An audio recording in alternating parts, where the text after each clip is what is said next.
Hello and welcome to the 29th episode of Weekly Takes. It is December the 19th and it's 47 days since the American citizens cast their votes on 3rd of November, and we are still waiting for an official announcement of our next president, Joe Biden. In the 25th episode, I had told you about an important date, December the 14th, when the Electoral College votes. Well, on the 14th, the Electoral College voted in favor of Joe Biden. And immediately thereafter, the President of Russia, President Putin, congratulated President Joe Biden on being elected. The remaining constitutional process is as follows. The electors' votes head to the Congress. Federal law requires states to deliver certified Electoral College results to the Vice President serving as President of the Senate and other parties by the fourth Wednesday in December. In the year 2020, that date falls on December the 23rd. Congress then counts the electoral votes. Also, under federal law, a joint session of Congress is required by the 12th Amendment to count the electoral votes and declare the winner of the presidential election. That joint session of Congress is to be held on January 6, 2021 at 1 p.m. On a side note, President Trump says election challenges are not yet over. What can we do but wait patiently for the official announcement? Cases are still being filed. But there is a good news that the vaccine will soon be available for the public. But while all this is going on, are we staring down a lockdown and an economic downturn? New York City may go into a lockdown. And after a very long time, we hear murmurs of the stimulus check being discussed. But there is nothing concrete yet. Let me share with you what I know. It is being heard that a second round of stimulus checks might be included in a new coronavirus aid bill. Though checks were not part of the original draft of the bipartisan relief bill unveiled Monday, lawmakers pushed to include them. The checks will reportedly be worth between $600 and $700 for each taxpayer and their dependents. Well, something is better than nothing. Meanwhile, the latest Rasmussen Reports daily presidential tracking poll for Friday the 18th finds that just 56% of likely US voters feel that Biden is their president. 34% say he is not, while 10% more are not sure. To an answer to another question, most voters suspect that the news media buried the Hunter Biden story until after the election and think there is a good chance that the new President Biden was involved in his son's overseas dealings. The survey finds that 52% people think many news organizations ignored the Hunter Biden story to help his father's presidential campaign. 32% disagree and say they ignored it because they felt it was a partisan hit job. 17% are not sure. The survey report shows one more thing clearly: how much our country is divided and how big the task is that for Joe Biden to heal the nation. We'll start today's episode with international news and then move over to our segment of some little known but unknown facts about New York City. Then we discuss News of India, wherein we'll have an analysis on the latest farmers' protest and an update on Sushant Singh Rajput murder mystery. And then we will talk about the history of Kashmir, the heaven on earth, in a different perspective. I am happy that you all are enjoying to learn the hidden facts about Kashmir as you have written back to me. And last but not the least, we'll talk about the happenings within the Congress party and its future in the present circumstances.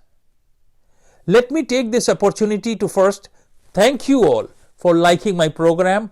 More and more of you are subscribing, and those of you who have not until now pressed the subscribe button and also the bell icon to get informed about the next episode at the earliest. Let's just do it. Namaste, Sat Sri Akal, Adab. This is Jagjit bringing you the weekly takes from New York today morning when the mercury reads 0 degrees Celsius. Well, that is the temperature outside. I am indoors.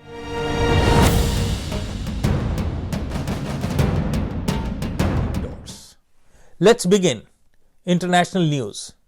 In a heartening news, more than 300 schoolboys kidnapped by Boko Haram last week in an attack on their school in northwest Nigeria have arrived back in the capital of Katsina state after their release.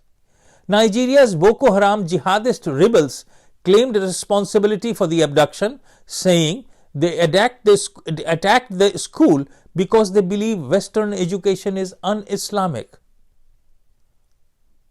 Meanwhile, in another news, following the successful return of moon rocks by its Chang'e 5 robotic probe, China is preparing for future missions that could set the stage for an eventual lunar base to host human explorers. China's next 3 lunar missions are on track, along with programs for returning samples from Mars and exploring asteroids and the planet Jupiter. So much for them. In another news from Japan, more than 1,000 people spent Thursday night stuck on a highway in their cars, waiting out in a traffic jam with little food or water during a heavy snowstorm. And here, New York City witnessed the first snowstorm of the season with over 8 to 12 inches of snow. Sharing a few pictures of my locality and my backyard with you all. Now, moving over to some interesting known but unknown facts about New York City. Did you know that New York City houses the world's largest railway station? The Grand Central Terminal. Its construction was completed in 1913. The station has 44 platforms situated on 2 underground levels. The station covers 48 acres of land, and remember, it is in Manhattan, the most expensive land. Did you know that you can consider yourself half lucky if you have lost your belongings in the Grand Central Terminal?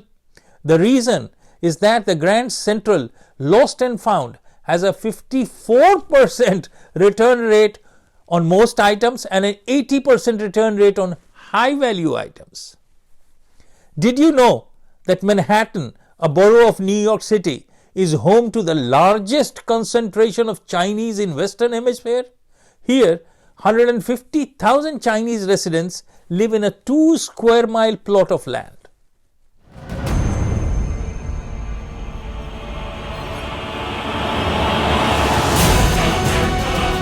अब चलें भारत की ओर। पहले कुछ मुख्य समाचार। आज की तारीख में किसान आंदोलन सबसे अहम समाचार है। आंदोलन का आज 25वां दिन है। चलिए जानते हैं इन डिटेल इसके बारे में। सबसे पहले जाने कि किसान कौन है। क्या मैं, सुप्रिया सूले, पी चिदम्बरम भी किसान हैं? मेरी समझ से किसान वो है जिसके पास खेती लायक जमीन हो और जिसमें वो अपने परिश्रम से खेती करता हो। बाकी लोग जो अपने जमीन में मजदूर रखकर खेती करते हैं या कराते हैं, वे जमींदार कहलाते हैं।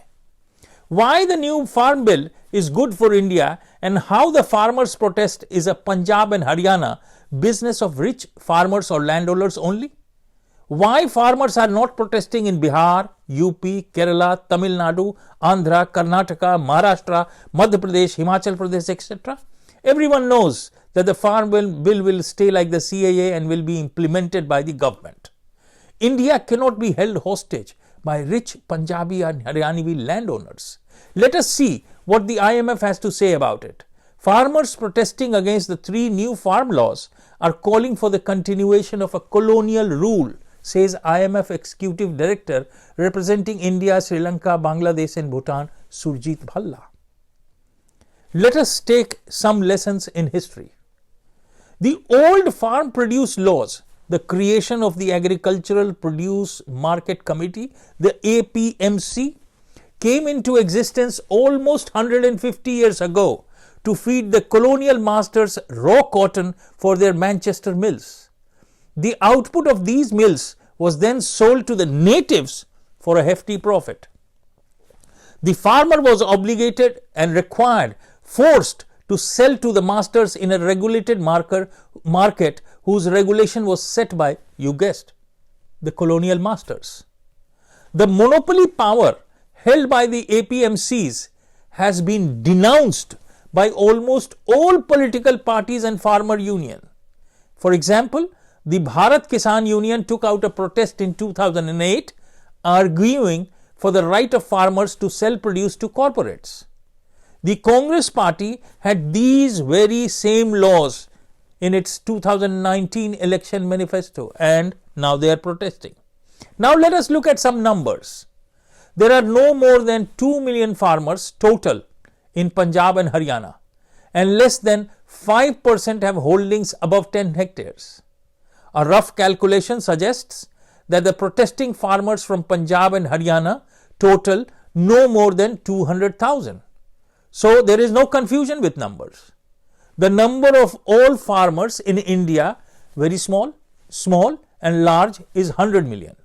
So about 0.2% of all farmers in India have reason to protest. And what are they protesting for? Likely the license to remain the richest farmers, or shall we say landowners, in India, because in addition to the exclusive APMC largesse, the income of these farmers is not taxed.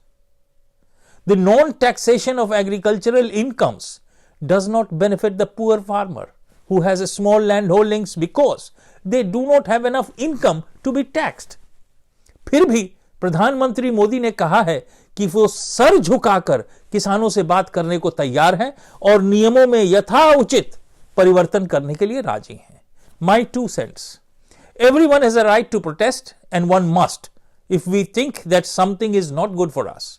But we must abide by the laws of the land and not allow the protest to have an anti-India image by sloganeering against the nation or in support of the enemy nation. इसके साथ ही एक अच्छी खबर. India and UAE have signed an ambitious agreement according to which UAE will invest $3 billion in a food processing complex in India, which will purchase food grains, fruits and vegetables directly from 22 lakh farmers in Madhya Pradesh, Uttar Pradesh and Gujarat. The high-end value-added products will be exported to the UAE and other Middle East countries through an exclusive food corridor. The project will involve contract farming on a larger scale and will be implemented by Indians both within India and working in the UAE. This should open the eyes of all those who are skeptical about the new farm laws. Farm law के खिलाफ प्रदर्शन उस समय तक ठीक है जब तक वहां पाकिस्तान जिंदाबाद के नारे न लग रहे हो. अगर वो नारा लगता है जैसा लगा है तो प्रोटेस्ट करने वालों जो वहां लोग हैं उनको इन चीजों को रोकना चाहिए, क्योंकि ये हिंदुस्तान की जनता के बीच उनके प्रोटेस्ट को एक गलत इमेज प्रदान करता है और जनता का समर्थन उनके साथ नहीं होगा. किसी भी प्रोटेस्ट में अगर जनता का समर्थन न हो तो वो प्रोटेस्ट सफल नहीं हो सकता. और इस तरह के अगर नारे लगेंगे तो जनता की भावना के साथ इसे खिलवाड़ माना जाएगा और ऐसे खिलवाड़ को हिंदुस्तान की जनता प्रश्रय नहीं देगी और यह प्रोटेस्ट सफल नहीं हो पाएगा. अब अपडेट बिहार के लाल सुशांत सिंह राजपूत हत्याकांड का. केस शुरू हुआ. सीबीआई ने केस अपने अधीन लिया 21 अगस्त को. So much time has elapsed, but nothing concrete has come out yet. People are waiting patiently for justice. I just wish to add here, Sushant has gone, but he has awakened people at large, जिसने बॉलीवुड के दिग्गजों को भी आटे दाल का भाव समझा दिया है. बड़े बड़े सुरमाओं के फिल्मों को जनता ने नकार दिया है सोशल मीडिया के प्रोटेस्ट के थ्रू. सुशांत ने यह अलख लोगों के दिलों में जगा दिया है जिससे लोगों में सच और फर्जीपने की पहचान हो गई है. लोगों में भारत से प्रेम भी पहले से ज्यादा हो गया है। सुशांत की इस देनों को हम कभी भुला नहीं सकते। The news is tightening and soon the murderers would be arrested. न्याय मिलने में देर हो सकती है, पर अंधेर नहीं। नारकोटिक्स कंट्रोल ब्यूरो ने बड़े बड़े सितारों को भी अपने पास बुलाया है। सूचना के मुताबिक अर्जुन रामपाल देश से बाहर चले गए हैं।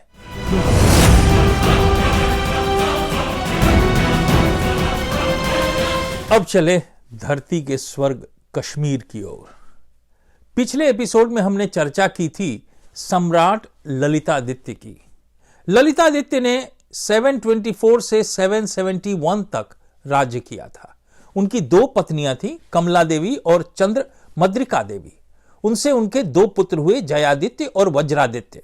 ललितादित्य एक अत्यंत दूरदर्शी और महत्वाकांक्षी राजा थे, जिन्होंने कश्मीर को सदा सदा के लिए समृद्ध बनाने का सपना देखा था। उन्होंने जहां जहां विजय प्राप्त किया, वहां वहां कश्मीर के लिए बाजार और व्यापार के मार्ग खोल दिए। खरीद बिक्री को आसान बनाने के लिए उन्होंने एक प्रकार के सिक्के चलाए थे, ऐसी मुद्राएं जो सोने चांदी और तांबे के थे। इतना बहुआयामी और दूरदर्शी राजा तो सिर्फ यही एक भारतीय इतिहास में दिखता है। एक बेजोड़ योद्धा, एक सनातन धर्म रक्षक, एक जनता का असली शुभचिंतक और अपने जीवन पर्यंत तक अपने सिद्धांतों पर अटल। आज भारत की सरकार और कश्मीर क्यों इस राजा के योगदान को याद नहीं करता? क्या उनकी स्मृति में कश्मीर में शहरों का निर्माण नहीं हो सकता है? क्या उनके नाम से विश्वविद्यालय और संस्थाएं नहीं खुलनी चाहिए? क्या उनके बारे में पूरे भारतवर्ष के विद्यार्थियों को नहीं जानना चाहिए? वे सभी प्रकार के मान और शीर्ष सम्मान के अधिकारी हैं, जिनके अशोक, चंद्रगुप्त, अकबर और टीपू सुल्तान हैं। सवाल उठता है कि आजादी के उपरांत इन राजाओं के बारे में इतिहासकारों ने क्यों नहीं लिखा? किस बात का पूर्वाग्रह था? क्या कश्मीर की चेंज इन डेमोग्राफी या लेफ्ट ओरिएंटेशन ऑफ हिस्टोरियंस इसके लिए जिम्मेदार है? इतिहासकारों को सच लिखकर देश को अपने वीरों के बारे में बताना ही उनके ज्ञान का सही पैरामीटर है। क्या अकबर ही महान था? अपने विचार साझा करें, कमेंट बॉक्स में लिखें। उनके मृत्यु के बाद उनके पुत्र कश्मीर पर राज करने आए, जिनका शासन 782 तक चला। उन्होंने भी अपने पिता की तरह अपनी विशाल सेना में इजाफा किया और ये भी कश्मीर से पूर्व के विजय अभियान की ओर निकले। जब ये पूर्व की ओर निकल पड़े, तब इनके साले ने, जिनका नाम जज था, उनकी सत्ता पर काबिज कर दिया। विजय अभियान में जब वो आगे बढ़े, तब पुण्यवर्धन राज्य के राजा जयंत से उनकी मुलाकात हुई और वे विनयादित्य से इतने प्रभावित हुए कि उन्होंने अपनी बेटी से विवाह करने का प्रस्ताव रखा। राजकुमारी का नाम कल्याणी था। विवाह के पश्चात वे युद्ध के लिए निकल गए और 4 गौड़ राजाओं को पराजित किया तथा अपने ससुर की अधीनता स्वीकार करने को कहा। वहां एक अलग राज्य स्थापित करने के बाद ससुर की मदद से कश्मीर लौटे और युद्ध करके जज को पराजित किया और गद्दी नशी हुए। उनकी विजय गाथा के चिन्ह स्वरूप कल्याणी देवी ने कल्याणपुर नगर बसाया। विनयादित्य भी अपने पिता की ही तरह भवन निर्माण और जन कल्याणकारी कामों के लिए जाने जाते हैं। वह जिस मात्रा में राज परिचालन के लिए जाने जाते हैं, उसी मात्रा में अपनी विद्वता और साहित्यिक क्रियाकलापों के लिए भी जाने जाते हैं। उन्होंने भी जयपुर नाम का एक नगर बसाया था। शिक्षा में तो उनकी इतनी रुचि थी कि उन्होंने व्याकरण का अध्ययन अनेक गुरुओं से किया। भट्ट उद्भट, दामोदर गुप्त, मनोरथ चटक आदि इनके दरबार के प्रसिद्ध विद्वानों में थे। वे भी अपने पिता की तरह वैष्णव मत को मानने वाले थे। सहिष्णु होने से और प्रजा की भावनाओं का आदर करते हुए अनेक बौद्ध विहारों का उन्होंने निर्माण कराया था। इन्होंने अपने राज्य में एक तांबे की खान का खोज की और अनेक तांबे की मुद्राएं चलाई। उनके प्रयोगों में से एक प्रमुख प्रयोग था गतिशील मुद्रा कोष की व्यवस्था करना, जिसे चाला गजिया कहा जाता था। न्याय के लिए भी उन्होंने एक व्यवस्था की स्थापना की थी, जिसे धर्माधिकरण कहा जाता है। इसका उल्लेख कल्हण ने अपने राजतरंगिणी में किया है। जयापीड़ के बाद उस वंश में और कोई प्रतापी राजा नहीं हुआ। करकोट वंश के अंत के साथ बहुत सारे करकोट अधीनस्थ राजाओं ने अपने आप को उनकी अधीनता से मुक्त कर लिया। संग्रामपीड़ इस वंश के अंतिम शासक थे जो 956 के करीब में शासक हुए थे। उसके बाद करकोट वंश के बाकी बचे शासक उत्तर बंगाल की तरफ चले गए। उसके बाद शुरू होता है कश्मीर में उत्पल वंश का आगमन। इसके संस्थापक थे अवंती बर्मन। इनका समय 855 से 866 तक का था। ये भी प्रतापी, न्यायप्रिय और कुशल शासक थे। उन्होंने अवंतीपुर नगर नाम बसाया और अपनी राजधानी को वहां बनाया। कृषि और साहित्य के उच्चतम विकास के लिए इनका शासनकाल जाना जाता है। उन्होंने कृषि के कंसोलिडेशन और विकास के लिए अनेक उल्लेखनीय कार्य किए थे। उनके समय में झेलम में बहुत बाढ़ आती थी और कई जगह पत्थरों से उस नदी का मार्ग भी अवरुद्ध था, जिससे जनता अत्यंत पीड़ित थी। उनके राज्य में एक अत्यंत कुशल अभियंता था जिसका नाम सूरा था। उन्होंने झेलम पर बांधकर वहां के जनता के जीवन को खुशहाली से भर दिया। अनेक भवनों का निर्माण, अनेक सड़कों का निर्माण इसी सूरा नामक मंत्री ने किया था। इसी को सम्मान देने के लिए अवंती बर्मन ने एक नगर का निर्माण किया जिसे आज सोपोर कहते हैं। इनके राज्य में शिक्षा ने भी अपनी ऊंचाइयों को छुआ। इनके राज्य में 200 कवि और साहित्यकार थे। इन्हीं के राज्य में ध्वन्यालोक की रचना की थी, जिसके रचयिता थे आनंद बर्मन। इसके बाद रत्नाकर ने भी हरिविजय नामक ग्रंथ की रचना की। उसके बाद के राजा हुए शंकर बर्मन, जिनके राजा बनते ही राज्य में विद्रोह प्रारंभ हो गया, जिसमें उनके भाई गोविंद वर्मन खुद शामिल थे। विद्रोह को दबाने के लिए शंकर बर्मन को बहुत सारा धन खर्च करना पड़ा, जिससे उन्होंने जनता पर अनेक प्रकार के कर लगा दिए। यहां तक कि मंदिरों के संचित धन और चढ़ावे का भी प्रयोग किया गया, जिससे वे जनता में अलोकप्रिय होते चले गए। जनता में उनकी छवि एक क्रूर राजा की बन गई। शंकर बर्मन की मृत्यु के पश्चात उनकी रानी सुगंधा ने राज किया। इन्होंने 914 ईस्वी तक राज किया। उनके पुत्र का नाम था गोपाल वर्मन, जिनके राज में तांत्रिक मत और एकांग मत का प्रवेश हुआ और यह मत फला फूला। उन्हीं दोनों मतों की लड़ाई में रानी सुगंधा की हत्या कर दी गई। उसके बाद उत्पल वंश एक नए मोड़ के साथ कश्मीर इतिहास में आता है। उत्पल वंश का पतन 914 में हो जाता है। उसके बाद ब्राह्मणों द्वारा यशस्वकर को राजा बनाया गया। उसके बाद क्षेमगुप्त को कश्मीर की राजगद्दी मिली, जो शारीरिक रूप से कमजोर राजा थे। क्षेमेंद्र गुप्त का विवाह लोहर वंश की राजकुमारी दिद्धा से हुआ था, जो एक अत्यंत महत्वाकांक्षी रानी थी। व्यवहारिक रूप से वही कश्मीर की कर्ता धर्ता थी और शासन चला रही थी। जन्म से ही उनका एक पैर कमजोर था, इसलिए लोग उन्हें लंगड़ी रानी भी कहते थे। कहा जाता है कि जन्म के साथ ही माता पिता ने इन्हें दासियों के सुपुर्द कर दिया था। रानी दिद्धा जितनी खूबसूरत थी, उसी मात्रा में युद्ध में भी निपुण थी। इनकी तलवारबाजी देखकर ही क्षेमेंद्र गुप्त ने इन्हें शादी का प्रस्ताव रखा था। शस्त्र चलाना, सैन्य संचालन में इनका कोई सानी नहीं था। क्षेमेंद्र गुप्त की मृत्यु के पश्चात लोगों ने उनसे पति की चिता पर सती हो जाने को कहा। उनकी सोच इतनी तार्किक और आधुनिक थी कि उन्हें पुत्रों और राज्यों के लिए जीना था। उन्होंने इस प्रस्ताव को सिरे से खारिज कर दिया। रानी दिद्धा के शासनकाल में ही महमूद गजनवी ने कश्मीर पर आक्रमण किया था और उसे करारी शिकस्त का सामना करना पड़ा था। दिद्धा की गणना भारत के प्रसिद्ध शासकों में की जाती है। उन्होंने जो सिक्के चलाए थे उस पर भी उनका नाम अभिलिखित है। 980 तक जाते जाते उनके पुत्र और पौत्रों की भी मृत्यु हो चुकी थी। जनता ने रानी दिद्धा को डायन, चुड़ैल, अपने संतान को खाने वाली, असती, अनेक प्रकार के नकारात्मक शब्द कहे। इतिहासकारों ने भी इनके सकारात्मक पक्ष की उपेक्षा की, लेकिन ये एक अभूतपूर्व शासिका थी जो युद्ध की 52 कलाओं में निपुण थी। इनके बारे में यह भी प्रसिद्ध है कि ये नियुद्ध कला यानी बिना शस्त्र के कला में भी महारत हासिल थी। ये करीब 150 युद्धों की विजेता थी। जितनी बड़ी सामग्री उतनी ही बड़ी विजेता। 40-50 वर्षों तक राज करने वाली रानी का सिर्फ नकारात्मक पक्ष क्यों दिखाया गया, यह भी एक आश्चर्य का विषय है। इनका यह बखान या प्रशंसा नहीं हुआ जिसकी वह हकदार थी। उनके राज में अनेक सामाजिक सुधार भी हुए, जिनमें शराबबंदी, वेश्यावृत्ति भी शामिल है।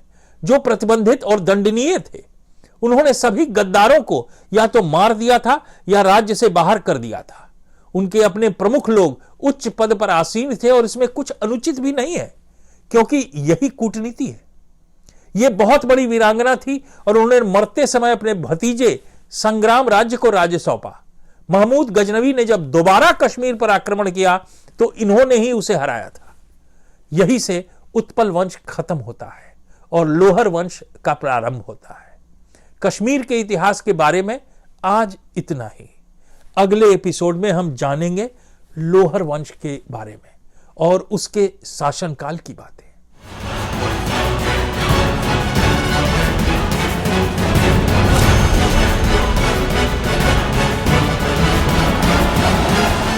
अब बात 135 साल पुरानी कांग्रेस पार्टी की, मेरी पार्टी की। भारत के आम नागरिक के नजर में कांग्रेस पार्टी एक अस्तित्व विहीन कैटेगरी में आ चुका है। इसका सारा श्रेय खासकर मौजूदा नेतृत्व का है। बार बार चुनावों में जनता द्वारा नकारा जाना इसका प्रमाण है। Hyderabad municipal elections, Rajasthan civic body election, Assam elections, local body elections in Kerala, यह दिखाता है कि पार्टी की औकात क्या है। और अप्रैल मई 2021 में 5 राज्यों में चुनाव होने वाला है और मेरी पार्टी के पास, जिसने भारत पर 60 साल तक राज किया है, एक फुल टाइम सीरियस समझदार प्रेसिडेंट नहीं है। बराक ओबामा के बाद दरबारी इतिहासकार रामचंद्र गुहा ने भी राजकुमार राहुल को गद्दी छोड़ने की सलाह दे डाली। मैं तो इस बात को पिछले कई महीनों से दोहरा रहा हूं। आज ही सोनिया जी से 23 उन नेताओं ने भेंट किया जिन्होंने उन्हें एक चिट्ठी लिखी थी इसी साल अगस्त में पार्टी के फंक्शनिंग के लेकर। And the press was briefed that the Congress party is a big family and nobody is a dissident, everybody is for Rahul, rather all want him to be their leaders. Agreed. It is the prerogative of the party and it is his internal matter. But do the people of India want Rahul as a leader? Or rather, I should say, perceive Rahul as a political leader? Yesterday, even in LI, the Rashtriya Janata Dal voiced its opinion and requested the so-called Tyag Ki Devi to sacrifice the desire of making her son a leader in keeping with national interest. सोचें, राहुल बनाम राष्ट्रीय हित। और इन सब के बीच NSUI की एक national bureau office bearer ने रिजाइन कर दिया है, citing delays in organizational changes. बात साफ है, without a strong leader at the top with vision and understanding of the pulse of the people, the party will continue to be pulled in different directions and become a laughing stock among the people of India, which it has. Electoral results have time and again proved this fact, but the mother is not ready to read the writing on the wall. God bless the Congress party. आज के लिए इतना ही। अगले episode में हम चर्चा करेंगे कश्मीर के आगे के इतिहास की, लोहर वंश के इतिहास की, कांग्रेस पार्टी के कहानी की, कांग्रेस पार्टी के भविष्य की, अगर कोई भविष्य है। क्या होगा देश की सबसे पुरानी पार्टी का, जानेंगे अमेरिकी चुनाव के नतीजे और भारत अमेरिका के रिश्तों की। कई और तथ्यों के साथ फिर आऊंगा और मिल बैठकर चर्चा करेंगे आपके अपने programme weekly techs from New York में। हाँ, अगर आपको प्रोग्राम अच्छा लगा, लाइक करें, चैनल को सब्सक्राइब करें ताकि अगले एपिसोड की सूचना आपको पहले मिल सके। तब तक के लिए जय हिंद, जय भारत।